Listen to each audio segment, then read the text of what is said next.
Hey everyone, and welcome to Fright, your weekly source for horror reviews.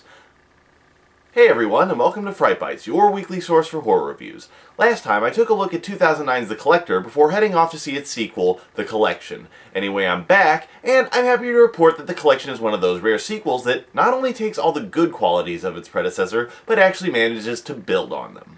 For those that didn't catch the previous video, I felt that The Collector was basically a decent movie, with some clever writing, good characters, and a pretty decent villain. But I also felt that it was hamstringed by a crappy ending, a pervasive sense of nihilism, and a musical score that was the rough aural equivalent of having a rusty nail jammed into your urethra. I also said that I hoped that The Collection would fix these drawbacks, and lo and behold, I have rarely been so pleased as I was with the improvements in this film. First, a brief synopsis. At the end of the first film, Arkin found himself captured and added to the psychotic killer's collection, and the sequel revolves around his escape and return to save another hostage.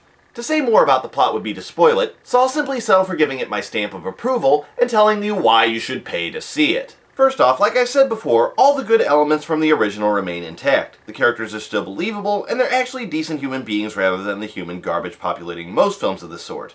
Also, they actually behave in an intelligent and resourceful manner. In fact, there was rarely a situation that was driven by character stupidity, and you have no idea just how grateful I am for that. For contrasting examples, watch the endings of any of the Saw films past Part 2, or better yet, don't.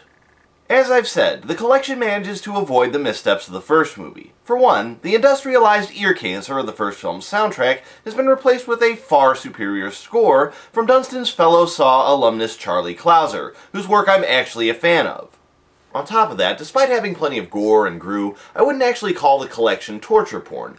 Unlike the original, it seems that The Collection has actually shifted genre and become more of a slasher film, much to its benefit. In a way, it's very much like the change from Alien to Aliens, where it shifted from being a straight-up horror film to an action movie. Also, one of my major complaints about the original was the pointless downer ending, another unfortunate staple of this particular subgenre.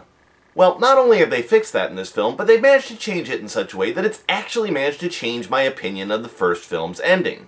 When taken by itself, the ending of the first film seems pointlessly mean-spirited and nihilistic. However, taken as a springboard into this film, the ending to the original serves to ratchet up the tension to incredible levels, since we now know that anything can happen to any character at any time. Now, as you can probably tell, I like this film better than The Collector, but that's not saying that it doesn't have its flaws. At times, the film's furious pace slackens a bit, and if you're anything like me, you'll find yourself checking your watch while you wait for the next great set piece.